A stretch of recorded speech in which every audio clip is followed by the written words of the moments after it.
저는 오늘 이 한겨레 경제사회연구원의 창립 기념 축하 강연을 요청받았고 저로서는 대단히 큰 영광입니다. 저 말고도 학계에서 저보다 훨씬 더 무게 있는 그런 학자들이 아주 많이 계시는데요.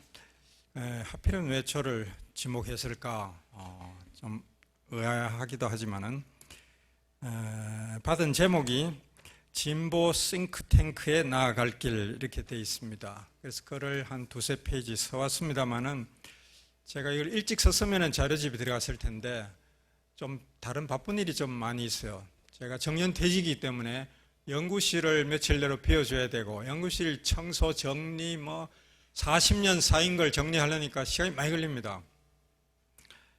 그래서 글을 못 쓰고 있다가 어젯밤에서야 이제 겨우 썼습니다. 그래서 저는 갖고 있는데 여러분들은 그 대본을 갖고 있지 못한 점은 저의 게으름 탓입니다.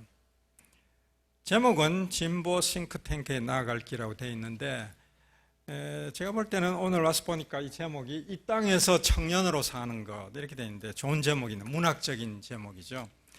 저 제목을 바꾼다면 이 땅에서 진보 연구소를 한다는 것 이렇게 제목으로 바꿨으면 훨씬 좋을 뻔했겠습니다. 이 땅에서 진보 연구소 하기는 대단히 어렵습니다. 출발하는 날부터 좀 우울한 이야기를 해서 미안한데요. 그게 현실입니다. 또 다 알고 우리 정석구 원장님을 비롯해서 다 알고 시작했을 겁니다. 왜 어려운가? 한국은 진보가 살아가기가 또는 살아남기가 참 어려운 나라입니다. 세계적으로 어려운 나라입니다. 왜 그런가?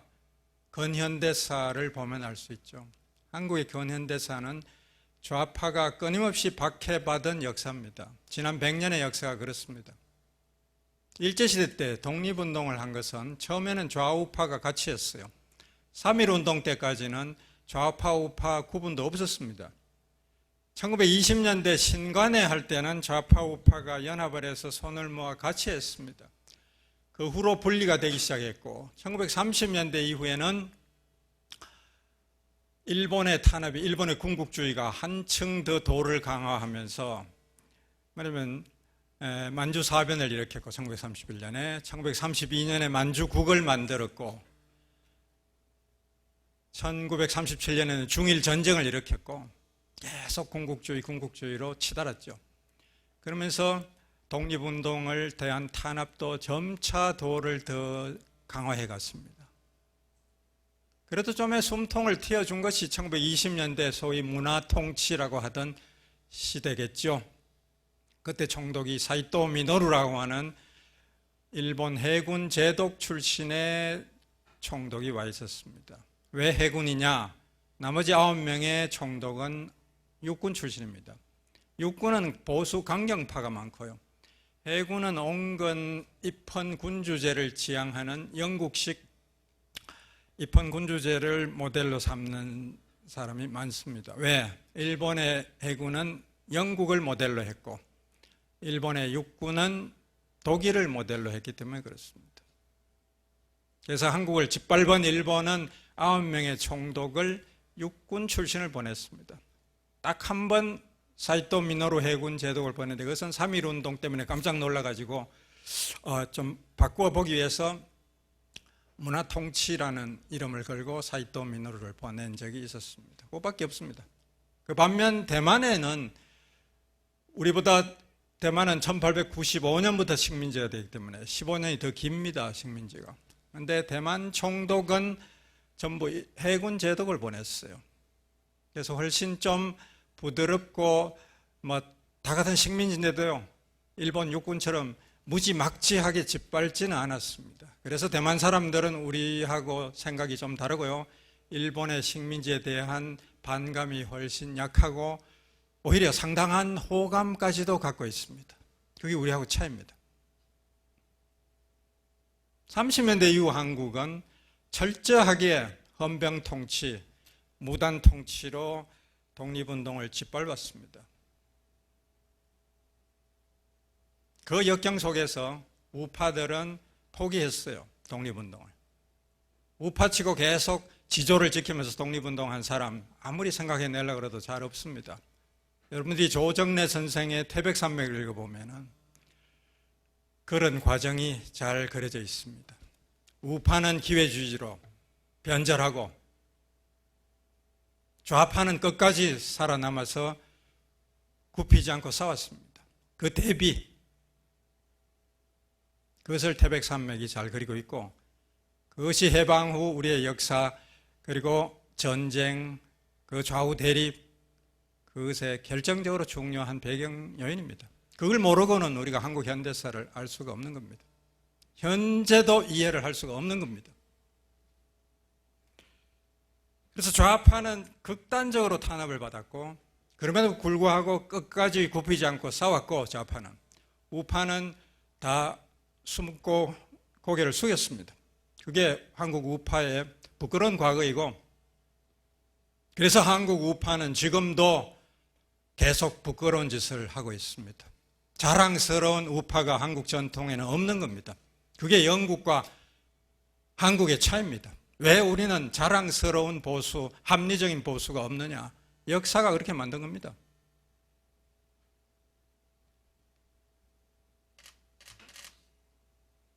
해방 후에 좌파 지식인들이 많았는데 좀 공부를 했다고 하는 사람은 저절로 좌파가 될 수밖에 없었어요. 왜? 그래도 독립운동을 도와주는 것은 소련이 유일하고 나머지 자본주의 국가들은 다 같이 일본과 비슷한 깡패 국가, 제국주의 국가니까요. 그래서 사회주의에 희망을 걸 수밖에 없었고, 공부를 했다 하면은 좌파로 기울기가 딱 쉬운 그런 구조가 되어 있었던 겁니다. 그게 꼭 옳으냐? 뭐 지금 와서 보면 틀린 것도 많죠. 잘못된 것도 많지만, 그러나 그때 상황은 배운 사람은 좌파로 갈 수밖에 없었다는 겁니다. 그 많은 좌파 지식인들이 대거 월북을 했고요. 북쪽을 이상으로 생각하고 가기도 했을 것이고, 또는 남쪽의 탄압에 못 이겨서 도망가기도 했을 겁니다. 제가 대구의 경북고등이라는 곳을 졸업했는데, 경북고등 졸업생 명부를 보면은 과거 대선배들의 명단 속에는 한 3분의 1쯤이 제북 이렇게 돼 있어요. 북한에 있다는 겁니다. 경상도 사람들이 왜 북한에 가서 살고 있느냐? 좌파가 그만큼 많았다는 뜻입니다. 일제시대 때, 해방 직후에.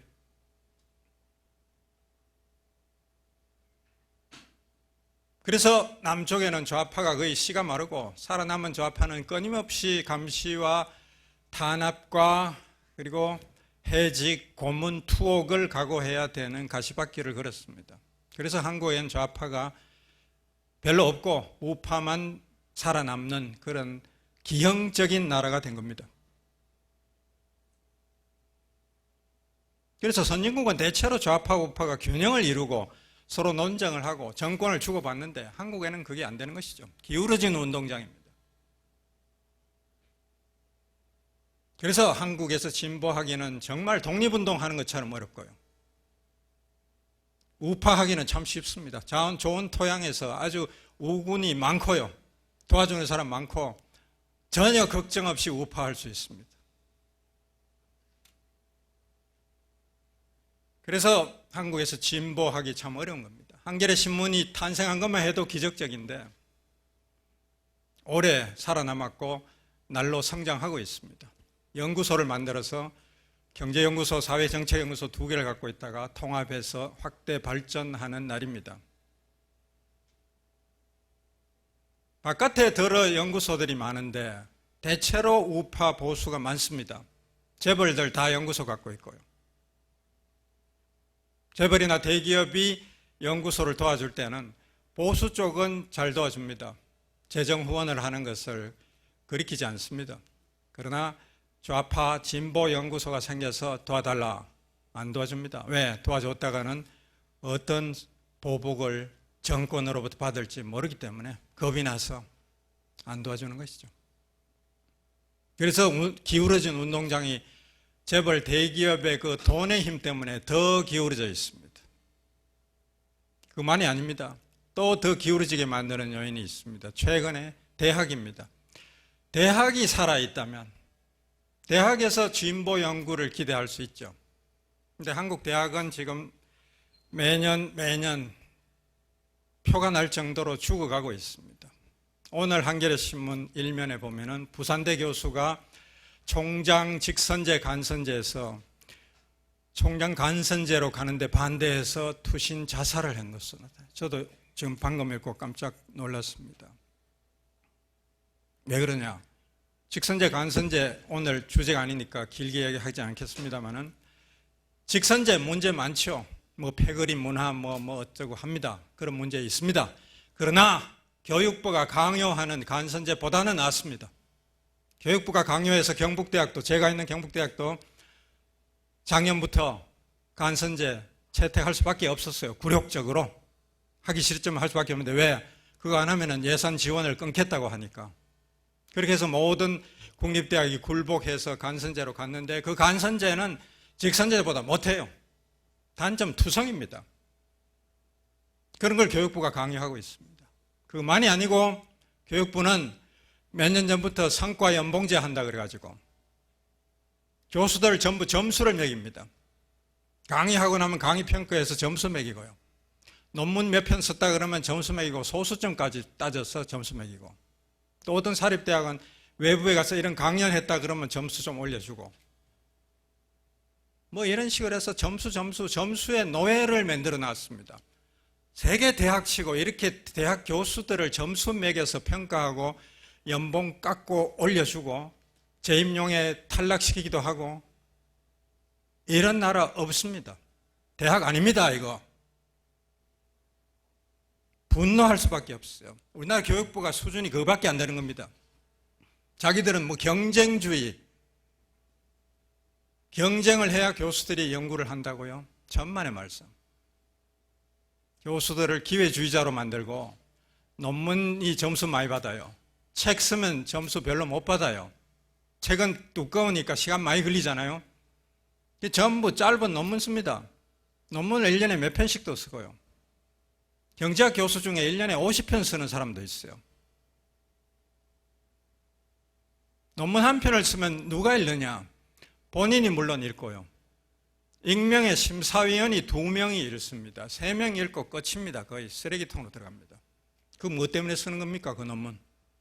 그렇게 해서 50편 서본들 뭐 하겠습니까? 교수들이 점수를 못 받으면 월급이 깎이고 잘못하면 쫓겨나기 때문에 겁이 나서 논문 쓰는 기계가 되어 있습니다. 지금 몇 년 전부터.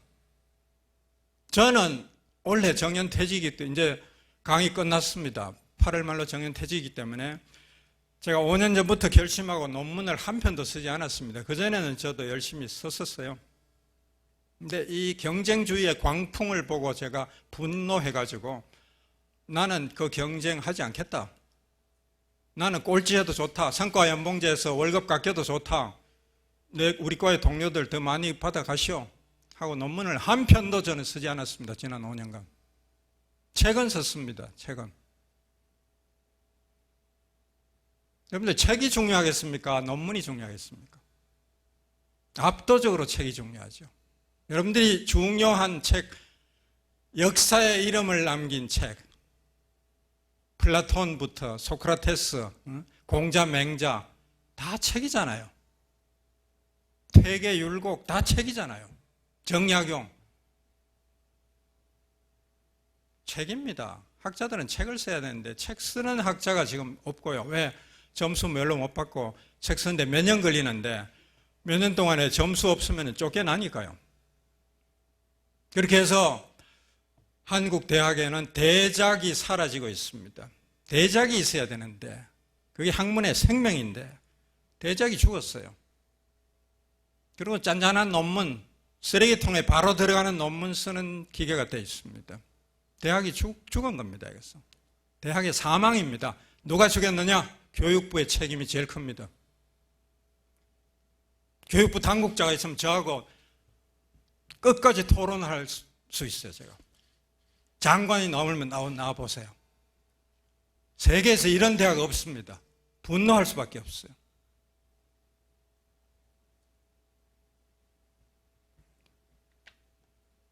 이마누엘 칸트가 독일의 세계적인 철학자죠. 역대 철학자 중에 1위라고 해도 좋을 겁니다. 칸트만큼 위대한 철학자 없습니다. 이 사람은 여러 가지 재미있는 에피소드를 남겼는데, 자기가 태어난 그 고향 마을을 죽을 때까지 한 번도 떠나본 적이 없는 사람입니다. 여행을 한 번도 안 했어요. 해외여행이라는 걸 한 번도 가본 적이 없는 사람. 근데 위대한 철학자가 됐습니다. 그러니까 여행을 많이 해야 사람이 지혜가 생긴다, 그런 말도 별로 맞지 않는 것 같아요. 칸트는 47살에 처음 교수가 돼가지고 첫 책을 썼고, 대작이죠. 아마 순수 이성 비판일 겁니다. 3부작을 남겼는데 두 번째 책, 세 번째 책은 실천 이성 비판, 판단력 비판입니다. 3대 저작입니다. 칸트. 이 나머지 두 권은 65세 넘어서 썼어요. 칸트가 지금 한국 대학에 오면은 아예 대학 교수가 임명이 되지 않을 것이고, 된다 한들 47세 한 권 쓰고는 65세까지 한 편도 안 쓰고 있으면 대반 재임용 탈락이죠. 대작이 사라지고 있고, 교수들은 논문 쓰는 기계가 되다 보니까 책을 읽지 않습니다.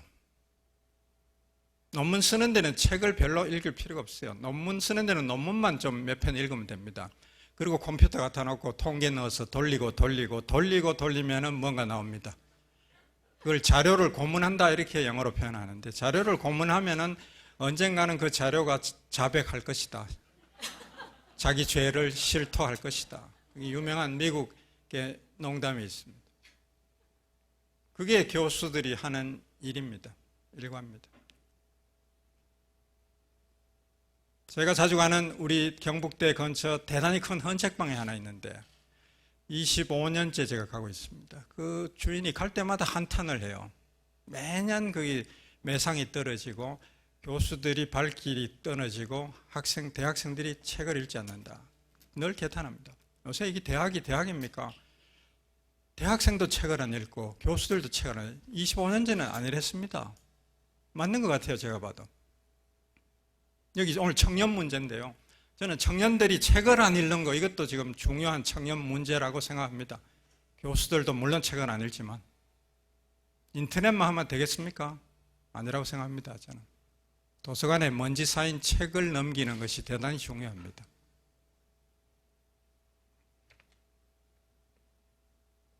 그래서 대학이 죽었기 때문에, 대학이 연구 기능을 못하고 더구나 진보 기능은 더구나 못합니다.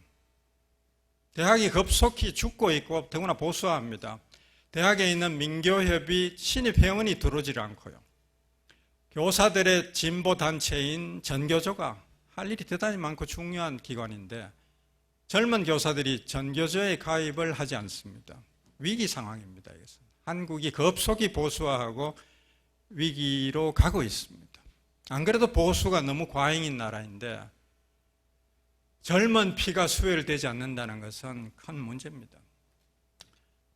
그래서 한겨레 경제사회연구원의 할 일이 중차대하다는 겁니다. 딴 데 기댈 데가 없다. 최후의 보루다. 한국을 살릴 최후의 기둥이다. 저는 그렇게 생각합니다. 그래서 지금 11명의 연구원으로 출발하는데, 비록 작은 규모지만은 외국의 브루킹스나 또는 그 독일의 프리드리 에버트 재단, 엄청난 규모입니다. 제가 프리드리 에버트 재단을 가보고 깜짝 놀랐는데요. 거기에 전 세계 한 100개국 정도의 지부가 있어요. 한국 지부 있습니다. 1년에 쓰는 예산이 막 천문학적 예산을 씁니다. 진보 쪽으로 그렇고. 거기에 대항하는 경쟁으로 아데나워 재단이 있는데 거기도 또 거의 같은 규모의 예산을 씁니다. 그래서 아주 좋은 연구를 많이 해내고 각국이 어떻게 돌아가는가 하는 걸 100개국에 다 지부가 있기 때문에 전 세계가 돌아가는 것을 즉각 파악해서 정책을 만들고 이렇게 합니다. 그런 나를 부럽죠. 우리는 진보가 거의 죽고 사경을 헤매고 있고 보수는 그냥 승승장구하는데 보수는 연구를 안 해요. 공부를 안 해요. 그 사람들은 좋은 환경을 가지고 있고 돈도 지원 많이 받는데 문제는 연구를 하지 않는다는 겁니다. 그래서 한겨레 경제사회연구원이 앞으로 할 일이 많고, 오늘의 청년 문제, 그리고 양극화, 노인 자살 문제, 그리고 부동산 주택 문제, 환경 문제, 핵발전 문제, 중산층 몰락 문제, 엄청나게 많은 문제가 많습니다. 한국은 살기 어려운 나라지만은 연구자의 천국입니다. 연구 과제가 너무 많은 거예요. 그래서 이것을 실사구시의 자세로, 그리고 역사주의의 관점을 늘 잊지 말고, 너무 기능주의에 빠지지 말고, 수량 분석, 추상적 분석 때로 필요합니다. 그러나 그 함정에 빠지면 안 돼요. 늘 역사를 중시하고 역사적 배경이 뭔가를 따지면서 오늘의 문제를 연구해 주기 바랍니다.